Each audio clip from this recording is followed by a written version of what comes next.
Ce jour dédié pour la Refoua Shlema de Charlize, Ariella, Menana, Bat Emmanuel, Laura, Chaya, Bezrat Hashem. Dans le cadre de notre rubrique Les Joyeux de la Paracha, Paracha Tetzavé, on finit ce Shabbat les 8 semaines des Shovavim, qui sont les meilleures semaines pour le tikkun, la réparation des péchés sexuels, notamment le Zeral Batala, seulement 120.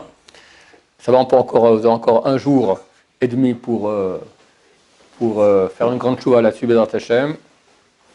Et donc, Parashat Tetzavé, ça n'a rien à voir, a priori, nous parle des habits, principalement des habits des Kohanim au temple, au sanctuaire. Au début, la Parashat parle d'un autre sujet, vraiment les 2 premiers versets. Et tu ordonneras aux enfants d'Israël et ils t'amèneront de l'huile d'olive pure on l'a écrasé, d'accord, concassé, très bien. La Mahor pour la lumière. La Lot Nertamid pour élever la flamme de la bougie Tamid, éternelle. Ça veut dire qu'il y avait le candélabre dans le Saint, dans le temple et dans le sanctuaire, il y avait trois parties. Le Saint des Saints dans lequel il y a le tabernacle, donc une boîte dans laquelle il y a les tables de la loi et le livre de la Torah qu'écrit Moshe Rabbeinu. Ensuite, on a le Saint. Dans le Saint, il y avait 3 objets. Le candélabre, à 7 branches, pas à 8 comme on a à Hanouka, il ne faut pas se confondre. À Hanouka, il y a 8 jours, alors on allume, parce que pendant 8 jours, les bougies sont restées allumées, alors on allume 8 branches. Mais dans le Saint, il y avait 7 branches. Il y avait la table des 12 pains et l'encensoir, un autel dans lequel on amenait des encens de Ktoret. Et à l'extérieur, il y avait l'autel sur lequel on sacrifiait des animaux ou des mélanges de blé avec de l'huile et faisait des libations de vin. J'ai expliqué dans le cours précédent qu'il y avait un rapport entre cela et nous-mêmes, d'accord. Nous sommes faits à l'image de Dieu, et aussi le temple il est fait à l'image de Dieu, donc aussi à notre image. Nous sommes faits à l'image du temple. Le Saint des Saints, c'est notre tête. Maïmonide écrit dans le Guide des Égarés que notre tête, notre réflexion, c'est le Saint des Saints. D'accord. Quelqu'un il a une mauvaise pensée, une pensée de femme à Dieu ne plaise interdite, d'accord. C'est pire, il dit que Titus qui a amené une prostituée et a couché avec elle dans le Saint des Saints. Parce que tu touches vraiment, il y a un Saint des Saints qui est matériel, d'accord. D'ailleurs, quand Titus est venu, la sainteté elle est partie. Par contre, là, tu touches ton propre Saint des Saints à toi. Après, tu as le Saint, dans lequel il y avait les 3 objets dont j'ai parlé. J'ai dit qu'il y avait un rapport, je pense, ça correspond à notre tête. D'accord. Le candélabre, c'est la vue. Les encens, c'est l'odorat. La table des pains, c'est la nourriture. Et à l'extérieur, c'est déjà le reste du corps. L'autel, c'est le cœur, sur lequel il y a un feu, d'accord, le feu des sacrifices. Et c'est intéressant, parce que j'ai vu un commentaire qui a dit une chose très, très intéressante, qui a dit que quelle était la longueur, c'était un carré, d'accord, la longueur et la largeur de l'autel, c'était peut-être 32 amot. 32 amot, 32, c'est ça en hébreu, c'est lamed et bet, lève, le cœur, d'accord, ça correspond tout à fait. Et en plus, je pensais aussi, Shabbat passé, que ça correspond au corps, donc au corps, d'accord. Alors tu as le cœur, mais tout en bas, qu'est-ce que tu as? Tu as les organes sexuels. Tout au bas de l'autel, il y avait un degré comme ça, supplémentaire au 32, d'accord, qu'on appelle le yesod, la base. Et dans tous les écrits, quand on veut parler des organes sexuels, d'accord, on appelle cela yesod. Donc vraiment, il y a un rapport entre cela. C'était juste une petite introduction pour parler un peu du sujet. Et donc, dans le Saint, il y avait le candélabre et il y avait une bougie qu'on appelle Ner Tamid. Ner Tamid, la bougie éternelle. En fait, tous les soirs, le Kohen rentrait et allumait toutes les branches, les 7 branches, mais il mettait de l'huile pour que ça tienne toute la nuit. Même les nuits courtes, il mettait de l'huile comme les nuits longues. D'accord, certaines quantités qui suffisaient pour les nuits de Tevet. Tevet, c'est le mois de janvier, ce sont les nuits les plus longues de l'année. Pour être précis, c'est le 21 décembre, d'accord. Dès le 21 décembre, c'est la nuit la plus longue. Alors, ils mettaient aussi en plein été la même quantité. Alors, vers le matin, toutes les bougies s'éteignaient. Il y en a une qui continue de rester allumée sans cesse, c'était celle du centre. C'était un miracle pour montrer que Dieu, la présence de Dieu, réside dans le peuple d'Israël. Il y avait d'autres miracles. Dans le Saint des Saints, il y avait les tables de la loi. Les tables de la loi, hein, elles étaient en pierre, d'accord, et les lettres étaient gravées d'un côté à l'autre de la pierre. Maintenant, tu as des lettres en hébreu, par exemple Samer, c'est comme un O, d'accord. Alors il faut que, pour que tu aies un Samer, il faut que tu graves maintenant complètement, il faut que le centre, d'accord, tu aies une sorte de morceau de pierre qui soit rond, comme ça, comme un tube, à l'intérieur, et qui tient tout seul. Ça tenait, c'était un miracle, d'accord. Ou d'autres lettres comme ça de l'alphabet, où on a des parties comme ça de lettres qui tenaient tout seul. Aussi, on sait que les longueurs dans le sang des saints, toutes les mesures n'existaient pas, on était hors du temps, d'accord, hors de l'espace-temps. Il y avait, dans le sanctuaire dans le désert, il y avait, entre un mur et un autre, il y avait 10 coudées. Maintenant, le tabernacle, la boîte dans laquelle il y avait la Torah, il faisait 1 coudée et demie de large. Maintenant, si je mesurais depuis un mur jusqu'au tabernacle, il y avait 5 coudées. Si je calculais depuis l'autre mur jusqu'au tabernacle, il y avait aussi 5 coudées, et il y avait encore 1 coudée et demie du tabernacle. Mais quand je mesurais d'un mur à l'autre, ça faisait 10 coudées. Donc on voit que le tabernacle, il ne prenait pas d'espace, d'accord. Bon, c'était un miracle, il y avait aussi là-bas, et il y avait aussi un miracle au niveau de la partie la plus extérieure, l'autel, que là-bas, il y avait un feu qui tombait du ciel. Il y avait le mitzvah que les Kohanim amènent des bûches, mais le feu descendait du ciel. D'accord. Comme ça, c'est un miracle que tout Béné Israël voyait. Donc il y avait des miracles qui montraient que la présence divine résidait en Israël. Tous ces miracles ont disparu. Le temple a disparu. Néanmoins, ici, on parle du ner tamid. On parle de la bougie éternelle. Donc il semblerait qu'il y a quelque chose qui est resté. Mais s'il n'y a plus de temple, il n'y a plus de candélabre, il n'y a plus de bougie. Alors pourquoi est-ce qu'on parle ici d'une bougie éternelle? De même, les commentateurs, les questions que je pose ici sont écrites essentiellement dans le commentateur très connu de la Bible, qui s'appelle le Kli Yakar. Vous pouvez voir ceux qui ont le livre à la maison, Kli Yakar. Il dit, là, ce n'est pas le sujet du tout du candélabre. D'accord. En passant maintenant, Dieu dit à Moshe Rabbeinu, on dit au Bnei Israël qu'il a même maintenant de l'huile concassée pour le candélabre, pour le ner tamid. Et pose la question, à l'endroit essentiel où on parle du candélabre et de l'allumage des bougies, là-bas c'est écrit Tzav et Bnei Israël, ordonne Bnei Israël. Et il y a les bougies, etc. Là c'est marqué différemment. Vata tetzavet Bnei Israël. Et toi, tu ordonneras Bnei Israël, les enfants d'Israël. Je peux dire Tzav ordonne Bnei Israël, et là c'est écrit Vata. Et toi, tetzavet, tu ordonneras Bnei Israël. Pourquoi c'est marqué et toi? Pourquoi et toi? Si Dieu dit Tzav, ordonne, on sait bien qu'il parle à Moshe Rabbeinu. Pourquoi c'est marqué Ve'ata? Ensuite c'est marqué Ve'ikru elecha. Ils amèneront à toi Shamen Zayit, de l'huile pure d'olive concassée. Pourquoi à toi? Pourquoi quelqu'un va faire cela à toi? Qu'ils amènent? Ils amènent autant pour le candélabre. Pourquoi c'est marqué à toi? Alors pour répondre, Moshe Rabbeinu, il est appelé, dans le Midrash, on l'appelle Reshit.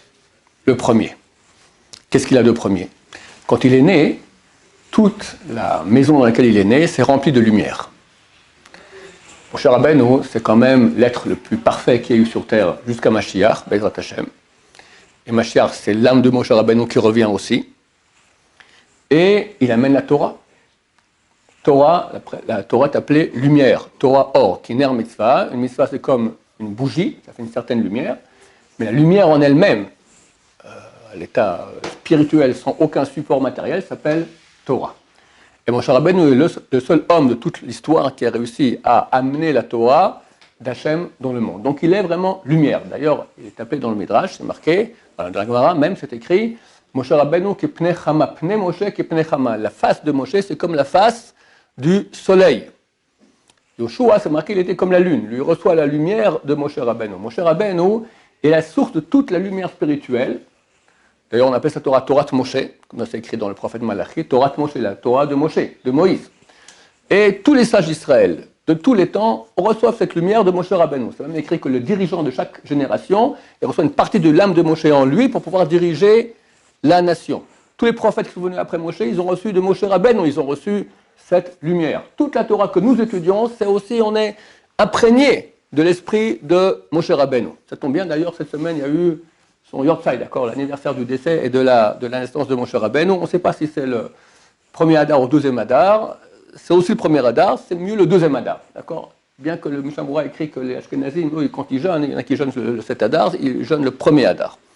En tout cas, ça tombe bien qu'on parle de Moshe Rabbeinu, parce que c'est cette semaine donc l'anniversaire de son décès, et le Khatam Sofer dit c'est bien le jour de son décès, d'accord, d'unir son esprit avec l'esprit de Moshe. Je ne sais pas comment on fait cela, mais par cela on reçoit beaucoup de la Torah de Moshe Rabbeinu.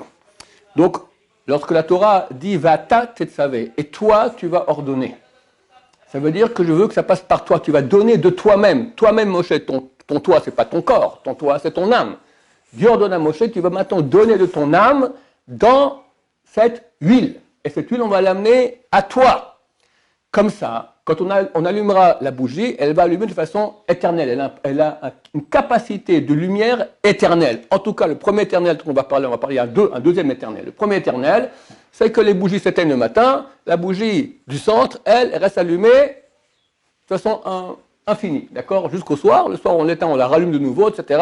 Mais si on ne l'éteignait pas, pour la rallumer, elle restait allumée sans cesse. Ça, c'est grâce à la capacité d'éternité de Moshe Rabbeinu. Ce matin, quand on a fait la Matseach, d'accord, on dit la Matseach, c'est bien de lire sur une menorah, d'accord, je prends mon sédour, du coup, je vois sur le candélabre du centre de la menorah, qui correspond donc au Ner Tamid, qui reste toujours allumé, c'est marqué Netzach. Ils ont mis les sphères. Ça fait des années que je n'ai jamais fait attention à cela. Je pense que pour le cours du ciel, on m'a montré cela. Je vois Netzach. Netzach, c'est une des... Il y a 10 sphères, d'accord. Une qui s'appelle Netzach, elle correspond à Moshe. Netzach signifie éternité. Ça correspond bien au Ner Tamid, à la lumière qui est allumée toujours. Maintenant, il y a une deuxième éternité. Le Midrash, il dit, Midrash Rabbah, sur notre paracha,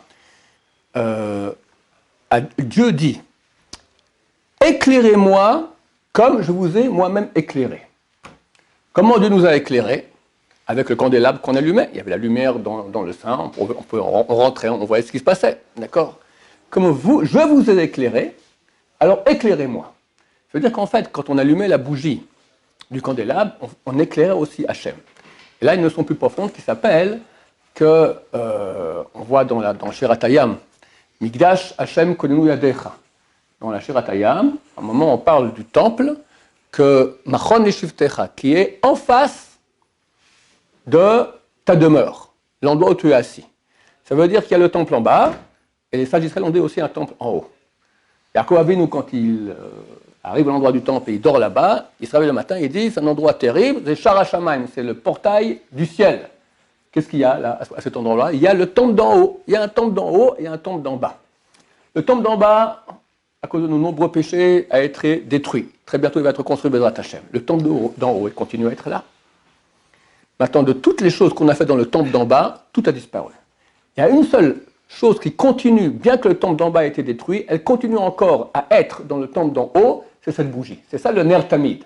La bougie du centre qui reste allumée et Dieu dit, je continue à vous éclairer. Comme vous m'avez éclairé en allumant les bougies dans le temple, comme ça moi je continue à éclairer. C'est quoi cet éclairage? C'est très simple. Grâce à quoi Am Israël reste un peuple éternel? Moshe Rabbeinu, dont on a dit qu'il correspond à la sphère de Netzach, d'éternité. Qu'est-ce qu'il a donné? La Torah. La Torah. Grâce à l'étude de Torah, on est un peuple éternel. C'est pour ça que nos ennemis, très souvent, jusqu'à aujourd'hui, ici en Israël maintenant, ils se battent contre la Torah. D'accord? Ils voulaient faire une loi que tous ceux qui lisent la Torah, alors ils doivent payer, il n'y a plus de subventions pour les méanotes, pour les jardins d'enfants. Donc ils doivent quitter, s'ils quittent le kollel et ils montrent qu'ils travaillent, alors on leur paye. S'ils restent en train d'étudier, c'est vraiment une guerre contre la Torah. Qu'est-ce que ça te dérange que j'étudie la Torah? Je fais du mal. Regardez ici en Israël, dans tous les quartiers, il y a un poste de police. Dans les quartiers orthodoxes, ça n'existe pas. Pourquoi la police? Pour faire quoi? Quoi, il y a des brigands, il y a des violeurs, il y a des machins? Zéro. Ou si quelque chose, 0,0001, qui n'a même pas besoin. D'accord? On est innocent, on étudie la Torah nous enseigne à être des gens bien. Pourquoi nos ennemis ici en Israël, et durant toute l'histoire, des fois ils sont battus contre les corps d'Israël, c'est vrai. Mais très souvent on dit non, mais pas de Torah. Interdiction, en Russie, en Grèce, d'accord? Toutes ces choses-là. En Grèce, parce que les Grecs sont venus ici en terre d'Israël. Ils ont compris que la Torah, c'est grâce à ça que le peuple d'Israël est un peuple éternel. C'est ça le cadeau de Moshe Rabbeinu, l'éternité. C'est pour ça qu'il correspond à la sphère de l'éternité. Et c'est cette lumière-là qui était allumée, Ner Tamid, elle correspondait à la Torah. La lumière, Torah or. On a dit la Torah, c'est la lumière. Elle restait éternelle et grâce à cela, Baruch Hashem, on continue à être un peuple éternel. Quelle Torah? Alors, dans le candélabre, il y avait la bougie du centre, duquel sortaient 3 branches à gauche, 3 branches à droite, 6 en tout. 6, c'est la Torah orale. La Torah écrite, elle correspond au Saint des Saints. Là-bas, il y avait les tables de la loi, la Torah écrite par Moshe Rabbeinu. Elle, aujourd'hui, il n'y a pas de spécialisation juive là-dedans. Parce que et les chrétiens ont repris, l'islam aussi, tout le monde reconnaît que c'est le livre de Dieu. Et chacun va l'expliquer comme il pense l'expliquer tout tordu. D'accord? La vraie alliance qu'on a avec Hachem, qui fait qu'on a un peuple éternel, c'est l'étude de la Torah orale. La Torah orale, c'est les 6 ordres de la Mishnah. D'accord? Il y en a 6, comme les 6 candélabres. C'est marqué qu'il y avait 4 geveim, 4 des sortes de verres comme ça, de décoration sur le nerf central. Ça correspond aux 4 niveaux d'étude de Torah, le pardes. Toutes les décorations correspondent à tout le pile-poule, à toutes les discussions qu'il y a dans la Torah. L'étude de Torah orale, dans les yeshivot, depuis 3000 ans, c'est ça la garantie de pérennité du peuple juif. Et le Midrash raconte, on va finir avec cela, que Dieu a dit au peuple d'Israël, grâce à la lumière du candélabre que vous allumez, j'aimerais Mashiach, comme il est écrit, Ararti ner lemshichi, j'ai préparé ma bougie pour le Mashiach. C'est que le Mashiach, c'est Moshe Rabbeinu lui-même. Comme c'est écrit dans Kohelet, l'Ecclésiaste que le roi Salomon a écrit, c'est marqué Mashehaya hu sheyeh. Ce qu'il y a eu, c'est ce qu'il y aura. Il y a eu Moshe, il y aura Moshe. Maintenant, prenez les premières lettres des mots Mashehaya hu, c'est Moshe. Mashiach revient, il a entre autres, il a aussi l'âme du roi David et aussi l'âme de Moshe Rabbeinu. Donc on va beaucoup étudier le Torah, comme ça on va renforcer encore la lumière éternelle de Dieu dans le monde qui passe par le peuple d'Israël, et ainsi on aimera Mashiach très bientôt, Be'ezrat Hashem.